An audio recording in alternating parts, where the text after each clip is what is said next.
Hey, Action 4 Sports is back live with you, live at Bogus Stadium with Countdown to Kickoff. I want to remind all of our viewers that immediately following Countdown to Kickoff, it is the Texans and the Saints live from New Orleans on CBS Sports. It's an exhibition game, but hey, it's still football, right? And we are talking football. We are talking District 35A, Joe. Well, the Sharyland Rattlers have run the table in district play for the last couple of years, and they're always a team to talk about, and they're going to be among the teams that we talk about, but are they top dog this year? That's coming up. A lot of discussion coming up. 35A, let's roll the tape. District 35A. Knowing that we're the last group of Redskins to actually be here with the new high school coming in, we're going to be the first team to play on the turf. It feels real good. Donna quarterback Dion Padilla feels the urgency. The Redskins will have to share their new field house and their new turf next year, so winning before the split with Don imperative now. The Skins have the offensive line to make sure a running back will emerge, and on the defensive side of the ball, it will be the cornerbacks and safeties that are making the difference. We got several kids back in the secondary with a lot of experience, so that's going to help. As we get into district, there's a lot of spread teams, and that's going to be beneficial to us.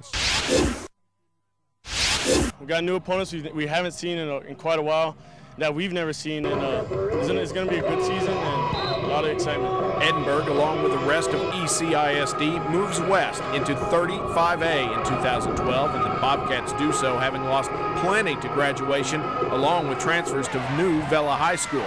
But returning, one of the Valley's most exciting runners, Edinburgh scatback Victor Montemayor.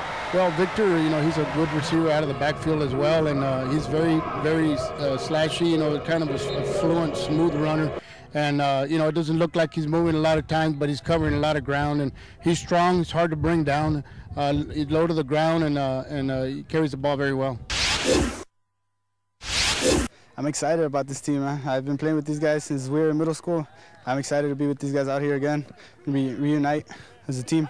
A starter at Edinburgh North when he was a freshman, Jaguars Superman Hugo Reyes Paz is back on varsity after sitting out his sophomore year. Paz will make up for lost time by running the Economides ground game as a quarterback and lead the aerial attack as a wide receiver. Despite being winless in 2011, the optimism in East Edinburgh is on the rise. We used to be young last year, and we were kind of scared, but now we're ready to go. We're ready to hit anybody.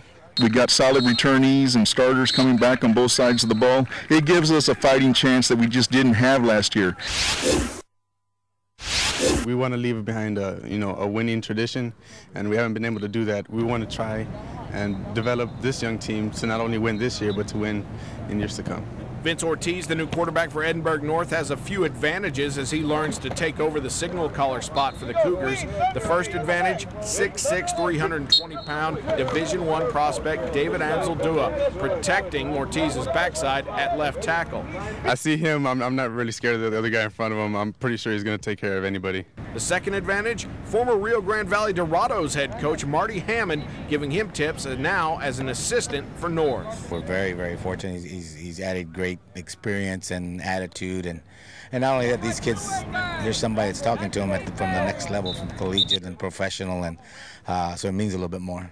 I'm real scrappy, backyard football, and he's really tried to help me into developing in a natural quarterback. I think there's been a buzz in the air around this campus. It is going to be a process, but we're trying to expedite that process as best we can. Portrait of a football startup. Edinburgh Vela opened its doors, threw together first-time teammates and classmates, and called them SaberCats. The payoff, making history on the ground floor of a program named for a legend.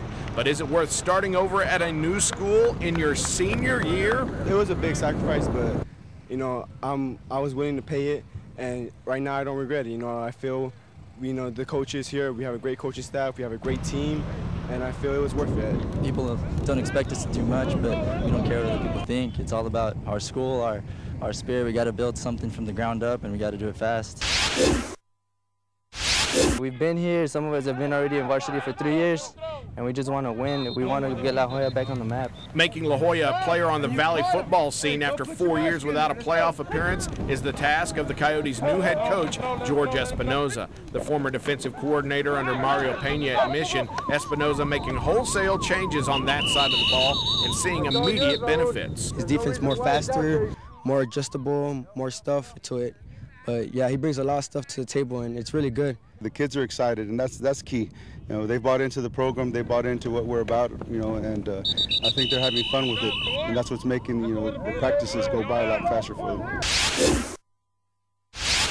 Juarez-Lincoln also has a new coach as Tommy Garcia takes the reins after 4 seasons as the Huskies defensive coordinator. Moving for the first time from Class 4A up to 5A isn't deterring Garcia from what he considers job one. We're not going to compete, we're going to win. We're in it to win it, and like one of our slogans is, if you don't believe, you don't belong, and that's the main thing.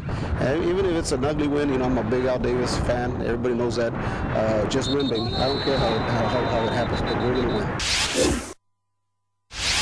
The only goal we talk about is about making playoffs, making history in Palmview, you know, because that's what we need. We need a team to make playoffs and get the young ones to follow our steps. Seniors stepping up is the theme in Palmview, not just in terms of leadership, but also in positions. After playing DB for a few years, Mar Gonzalez takes back his running back spot, while Sammy Basilio goes from running back to quarterback, a job he is familiar with as well. He did play under this system his first 2 years as quarterback as a freshman and sophomore. So, you know, he hasn't hit any speed bumps, so to speak. So, you know, it was just a matter of transitioning him back to the quarterback role, and he's done a great job this summer with the leadership role that he's taken also. We're going to score a lot of points and get W's, and that's what we're working on right now. We're going to run no-huddle offense, and whatever we need to do every week to change it up and surprise defenses every week will be exciting. I'm really confident in myself that I could do many things that I couldn't even do last year. I'm an athlete, so I could play many positions. Estefan Castillo is the Swiss Army knife of Sharyland football, an indispensable tool for any occasion. A player who can excel at running back, wide receiver, or quarterback is a luxury for any new coach, including Rattlers' Ron Adame. But despite the prodigious talent Adame has on both sides of the ball, he's not about to let his defense forget the 29-point fourth quarter from Laredo United last November that he believes ended their season prematurely. We used last year to serve as a reminder of what could have been, and these guys, they know that redemption is a key this year. We keep it in the back of our heads because we know that when we get to that playoff game that we do not want to go down like that again, and we're ready for redemption. District 35A. And that's just a look at 35A. We got a whole bunch more to cover, Clay. Absolutely. We're talking about 3 La Jolla schools, 4 Edinburgh schools, plus Donna and Sharyland are the carryovers. One of the La Jolla schools is new. We're going to talk about all of these teams and who we think is going to make it to the playoffs from District 35A. When we come back, we're going to talk to Todd Oradenker of The Monitor and RGVSports.com. He's the beat writer for that district. We'll get the lowdown on it. It's all when we come back on Countdown to Kickoff on Action 4 Sports. Don't go away.